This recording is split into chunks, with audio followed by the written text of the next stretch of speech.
So mayong hapon mga mananap no. So karon na interview na jud nako ang isa sa mga idol nako nga vlogger nga si Ma'am Lynn Makes Vlog or also known as Lynn Bangonon. So ma'am, mayong adlaw, salamat kayo sa pag adto diri sa amo ang interview. So karon nganong karon ra man kani adto?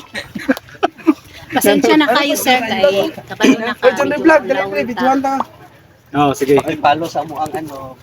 So, Tama. karon dako na magpasalamat kay kita-kita tanin yung tanan mga Alabel vlogger. Yes, of course. So karon na nalipay kay mi kay nadungagan og mga gwapa ang amo ang grupo aside ka Ma'am Lynn o kang ka Ma'am Lynn. So daghang kayong salamat sa imo ma'am. So kanusta ka na nagsugod og vlogging ma'am? Actually guys, nag-start ko atong 2022 March 25. So pandemic. Pandemic to siya guys. Wala na ko to ingon nga gikarer siya guys kanang murag ano lang gud video. Lingaw-lingaw lang. Lingaw-lingaw lang video. Palipas oras. Antod kanang naakoy na close na vlogger guys, tag-alabil gyapon na siya. Shout out kay Kuya Bear. Si Kuya Bear do, kauban TV. yapon namo na si Kuya Bear TV. Si Kuya Bear TV. So habang katrabaho po ko ato nga time guys, gadto na siya dito sa akong gitrabahoan. Mo pa po to iyang pag-start. So mga to murag na-encourage ko, gasugod ako video tungod ga-upload. So karon unsa man ang kanang update sa imong vlog ron? Nakasundo na ba ka? Ana. So actually guys, sa kanang akong FB page, hapit na gyud Napit na sa star. Congrats sa hapit na unta gyud ko makasweldo guys kung wala na ko siya gi-stop kay nag-focus akong YT channel. Anya, wala man po ko nagmahay guys kay actually karon ako ko pasalamat kay certified monetized na din Yes, congratulations ako sa ma'am. akong YouTube channel. Please guys, pa-subscribe naman pahag sa akong YouTube channel Lynn Mix Vlog. Lynn Mix Vlog taki address sa screen guys. Oh. Lynn Mix Vlog. So, Akong FB page Lynn Bangonon. So follow natin siya guys kaya malingaw ka ani sa iyang mga video, magkalot og balanghoy, magkanta-kanta, live. So ano lang gud nga nang Ana lang siya guys unsa atong ginabuhat adlaw-adlaw. Kung dira ta malingaw, ipadayon nato na. So ang basher is normal na. So ikaw ba ma'am, nakatesting mo kag basher na? So actually guys, wala pa jud ko ka-testing og bash sana all. guys. Congrats. Wala gyud. Gwapa ma'am. Kung ma-try nato na siya guys, okay lang na siya Okay, guys. Natural lang na siya part guys. na nasa life. Dili lang nato siya idibdib. Part na sa atong pagka-content creator or as a small YouTuber. Tama po. Tanggap nato na siya.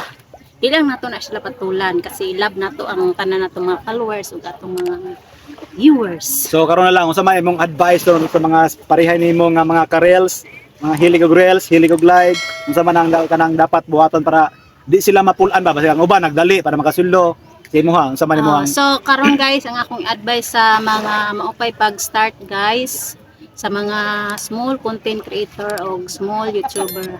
Ayaw lang gyud mo ka wadig paglaom guys. Tiyaga lang, patient lang gyud guys og anang sipag lang pod.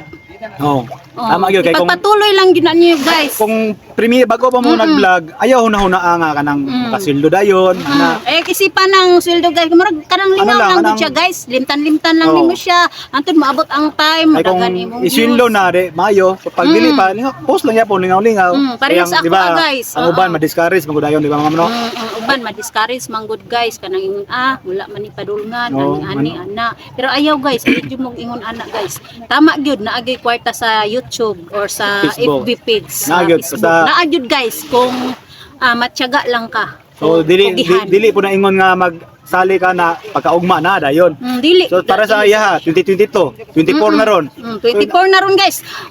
Sobra 1 year ko bago na monetize. Grabe gani. ko gipagdaanan guys. Agi pa ko naghilak jud ko. Oo. Walay tulog, nagsakit-sakit Mao-mao na ta mga ako Wag na akong na-experience. Ako 3 years na ko aning sige vlog. Karon pa ko naka-testing og ganang nanay ads akong Facebook. Wow, So congrats! nalipay po So kayo. guys, akong mga followers, ug akong mga subscriber and mga friends na ko sa Facebook na mga iba't ibang lugar guys, siyempre sa taga Manila. So guys, papalo naman kay Reden Vlogs guys, kanyang FB page at saka YouTube channel Reden Vlogs also, ang aking kababayan. So mao Reden po to Vlogs. ako mga followers diyan sa mga mananap. So welcome na to sa atong bagong grupo si Lynn Makes Vlog. Ang pinakagwapa sa among grupo kay duha ra ni sila babay. So basig na pay gusto mo sali, i-message lang me kaya i-welcome kay mong tanan. Thank you. So, ayan guys. Tama na siya guys. So, may nangutana man ba nga followers lang ako kung single pa ba daw ka? Uy, Char. Anak Uy, ba? tiken ako guys. Ay, nana sa medyo Tiken ako guys. guys. Actually, naanak ko'y anak, isa ka buok. Istorya, tag-tinuod. Uy, kay. Oh, alam mo. Mutmut ba day? So, mauna siya. Mauna siya guys. So, minyo dahil na siya. Sa akong mga friends diha, shout out sa Ay, inyong tagasa ka ma'am, tanan. tagasa ka ma'am. Diri ra ko Poblacion Alabel. So, congrats sa mga taga-Alabel, sa taga-Alabel na po ni. Basig makita ninyo ni, makita ninyo ko. Ayaw mo kaulag pansin kay maulaw mi. So ayan guys, aking mga followers and mga subscriber na taga Maynila, taga ibang bansa. Kay iba-iba man gud ang atong mga ano, di ba? Mga followers, mga subscriber. Subscribers, Dili ba kasabot og Bisaya. Siyempre guys, dili man yung nga sa hilas guys. Magtagalog ta guys kay para makasabot gud sila. So, Ito, lang na siya tinatry guys. na akong Tagalog. Minsan tinatry kong magtagalog pero talagang lumiliko yung dila ko. Bahala na guys, kanang buki-buki. Oo. Oh, sige. Lalo na sa YT, iba't ibang Kasi mga lahat, ano ang musulod. kung pwede English lang ba, no? Kung kaya. Bahala gamay lang atong mga anuhan guys. So, daghang kay salamat ma'am, ug maurat no, daghang kay salamat ma'am Len Mex Vlog. Salamat kay mama. Thank you. Ay, Merry Christmas. So, bye-bye. That's for today's video. Bye. Bye-bye.